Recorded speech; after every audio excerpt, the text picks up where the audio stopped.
Өн эртний түүхтэй Монголын уламжлалт ангаах ухааны өв соёл ном сударт бичиглэгдэн үлдснээс гадна багшаас шавьд, зүрхнээс зүрхэнд, амнаас ам дамжин гэр шавь сургалтаар өвлөгдөн үлдсэн байна. Оточ багш шавьяан олон жил дэрэг дайн дагалдуулж, эмийн ургамлыг таниулж, жорволдох ухаанд сургаж, өвчнийг судсаар танин онцлох, эмчлэх ухаанд сургадаг байжээ. Тэв нэгэн авьяас бэлэгт оточ багш бол Монголын уламжлалт ангаах ухааны увидсыг залгамжилсан 8 дахь үеийн их Марамб ойдог байлээ. Төвд дорны ангаах ухаанд гэгэрсэн ойд багш уламжлалт ангаах ухааныг хавчин гадуурхаж байсан социализмын үзэл сурлалын үед өвдөж зовсон хүмүүсийг нууцаар эмчилж, өөрийн эмээр эдгээж, ард олондоо домог болон хүндлэгдсэн эгэлгүй эрдэмт нэгэн байжээ. Тэрээр өөртөө туссан уушигны болон ходоодны хорт хавдрыг өөрөн эмчлэн илааршиж, шавь нартаа гайхагдаж байлаа. Ойд оточийн шавь Цэрэндорч, Александр, Баатар нар уламжлалт ангаах ухааны Монгол эмнэлэг байгуулан ойд хэмээн нэрлэж, ачид багшийнхаа гэгэн дурсгалыг мөнхлөн буян түйсийн залгамжилж явна. Шавь сургалтаар багшаасан Монголын уламжлалт ангаах ухааны их эрдэм увидс 400 гаруй нуус жорыг өвлсөн эмч Оточ Баатар орчин үеийн ангаах ухаан эмчилгээгүй хэмээн бууж өгсөн хорт хавдрын 2-3 дугаар үе үсэр хийлсэн гэх мэт онцтой олон 10 хүнийг эмчлэн эдгээж буянт үйлс бүтээж явна. Баатар ойд багшийн 12 жил дагалдан сурч, мөн 10-аад жил уламжлалт ангаах ухаанаар хүн ардан эмчил хийн зэрэгцээ. Орчин үеийн ангаах ухааны их сургуулийг дүүргэсэн хос эрдэмт эмч юм аа.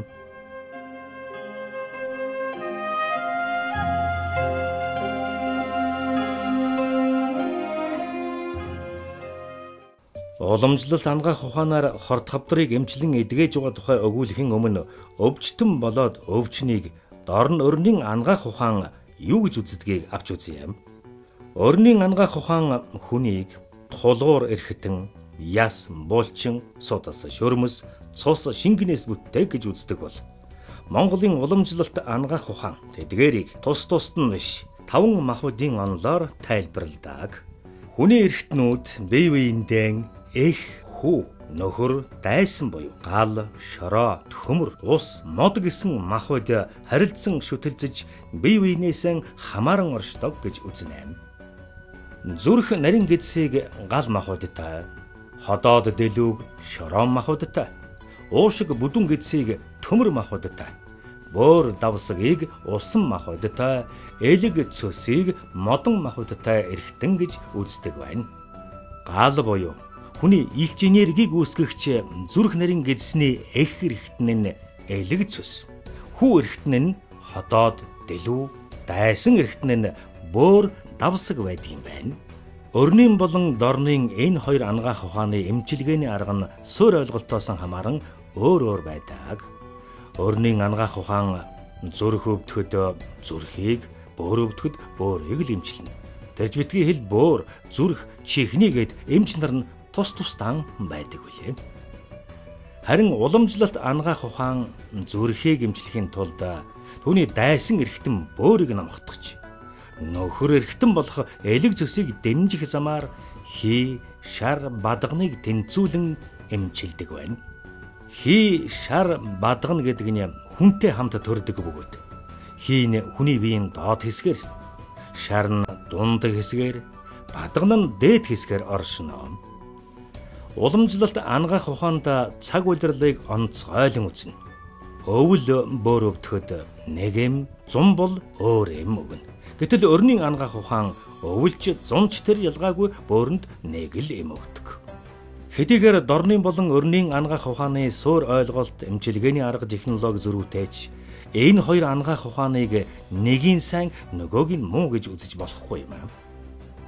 Уламжлалт ангаах ухаан зөвхөн 5 махбодын онолоор зогсохгүй сураад оройд нь гарахааргүй. Судлаад төгс эзэмших аргагүй их эрдэм юм аа.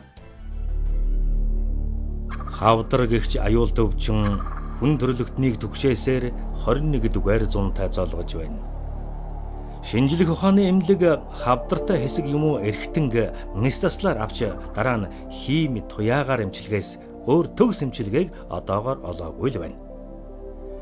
Орнын хөгжингүй ангаах ухааны төгс эмчилгээг, өөрөөр хэлбэл найдваргүй гэж үздэг хорт хавдрыг Монголын уламжлалт ангаах ухааны од эмнэлгийнхэн ангааж болно гэж баталж байна. Уламжлалт ангаахын жороор эмчлэгдэн эдгэрсэн хүмүүс эрхтэн бүтэн хими туяанд хордолгүй 3-аас 23 жил амьд явж байгааг хүлээн зөвшөөрөхөөс өөр аргагүй юм. Уламжлалт ангаах ухаан хорт хавдрыг эзэндээ гомдсон эсийн бөөгнөрл гэж тайлбарлаж байхад өрнийн ангаах ухаан эрүүлээс хувирч эрүүл бус эс болон ургахыг хорт хавдар гэж үздэг нь бараг төстэй ойлголтууд юм аа. Тэгэхээр ер нь хавдрын тухай ойлголтыг та нарын томьёосон томьёолох сонирн байсан л да. Тэгэхээр хавдар гэдгийг одоо ер нь уламжлалт ангаахаа юу гэж үздэг юм бэ? Юуны төрөвийн хавдрын эмчилгээ ер нь Монгол эмчилгээ Лүнтэй Бадуун сумын онлоор бол аривдах, хомсдох аливаа нэгэн өвчин бол хурах, бөөгнөрөх, хуйлрах ийм онлоо юуг бол гол байрдаг. Жишээлбэл хий аривдсан, их дамгаа аривдсан, шар аривдсан, элэгний өвчин дээр бол шар их аривдсан, хуйлрсан. Бадган өвчин дээр бол одоо хүүтэн аривдсан. Тэгэхээр хүний бие организм бол бүхэл бүтэн том цогц систем тогтолцоо юм. Цаг хугацаа бас том тогтолцоо. Энэ хоёр том тогтолцоог тэнцвүүлж балансжуулж эмчилгээгээ цаг агаар дөрвөн улиралтайгаа холбож хүний мах бодтой холбож өгж тэр оншилгоо эмчилгээний үндэс нь гарч ирдэг. Тэгэхээр хавдрын тодорхойлтуудыг бид нар бол одоо эсийн одоо гомдоосон жишээлбэл элэгний эсийг бол эзэндээ гомдсон эс гэж тодорхойлж байгаа. Энэ тодорхойлт бол шинжлэх ухааны бөөгнөрл гэж. Энэ тодорхойлтыг хүмүүст ярих юм бол энэ эдэмтэй шинжлэх ухааны улсууд бол бүрч одоо хүлээн зөвшөөрөхгүй. Тэгтэл бид нар эсээ байн гомдоож идэг. Эсвэл мэдээлэл буруу өгж идэг. Дандаа муу юм ярьж идэг. Эсвэл эсээ дандаа элэгний эсийг бол жишээлбэл бид нар одоо хайрлах ёстой байтал хэд их идээд хэд хоосон яваад эсвэл арх уугаад эсвэл тамхи татаад хорт зүйлүүдийг одоо хэд хэрэгснээс болж нөгөө эс маань бол эзнийг хамгаалах байтал хамгаалж чадахгүй хүртэл нь гомдоод.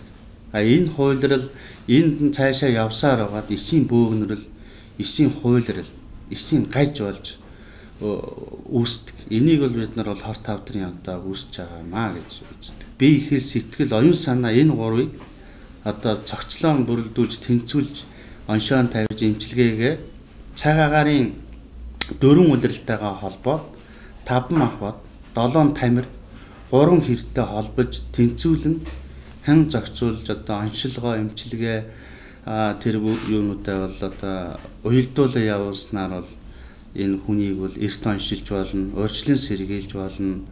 Хавдар өвчнийг эдгэх үндсэн шалтгаан нь бол энэ тогтолцоо цаг агаарын системүүдийг уялдуулж орчин цагийн ангаах ухааны өндөр одоо зэрэглэлийн тэр одоо эхо бусад одоо нарийн шинжилгээнүүдийг иммуны одоо лабораторийн шинжилгээ энтертэйгээ холбож цаг алдахгүй эмчлэхэд л одоо гол утга нь байна.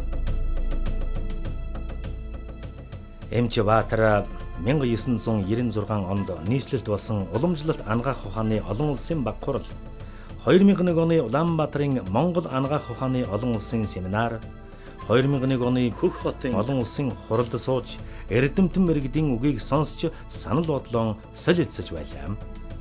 Тэр Тайланд, Сингапур, Өмнөд Солонгос, Өвөр Монгол, Оросын холбооны Бурят зэрэг газарт уригдан олон хүнийг эмчлэн эдгээсэн төдийгүй Холливуудын алдарт жүжигчин Стивен Сигалын эмчээр ажиллаж ажлал буйнаараа газрын олон хүний хүндэл хүлээсэн эмч юм.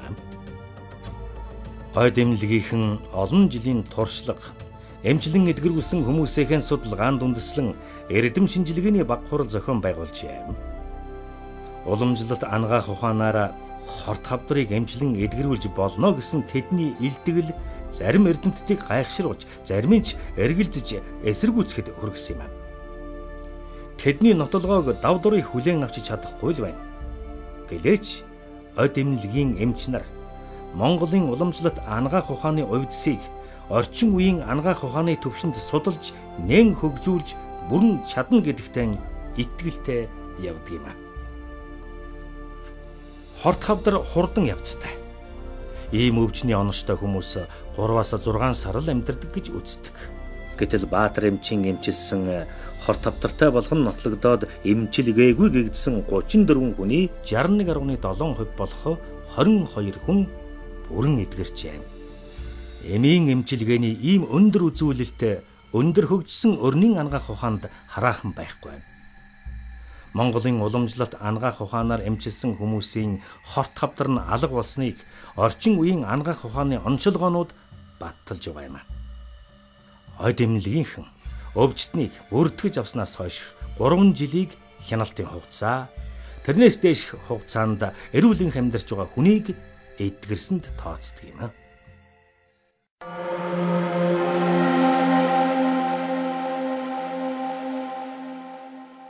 Нэг хэсэгтээ эхлээд бол одоо нэлээ ядарч ирсэн, сүүж мөжин цоороод ер нь хэвтлийн байдалд ороод хэцүүджсэн. Тэгэл ер нь 20 хоног дээрээсээ л босоод ирсэнтэй сайхан болоод бид хоёр ч одоо тэгээд нэг 30 хэд хоноод 40 шахуу хонцоход дахиад эмчтэй очиж үзүүлээд ирсэн. Тэгээд эргээд эхотоо харуулчаад ирдэ гэсэн бид хоёр. Тэгээд бид хоёр дахиад хавдар судлал руу очиод эхот харуулсан чинь тэр эхогийнх нь эмч одоо ямар сони хавдар гэж юу гэж үү, ямар эмчтэр очсон, яаж эмчлүүлсэн ингээд бид хоёрыг бүр байцаагаад байсан. Хорт хавдар гэж хэлэхэргүй болсон байна да гэх ингээд.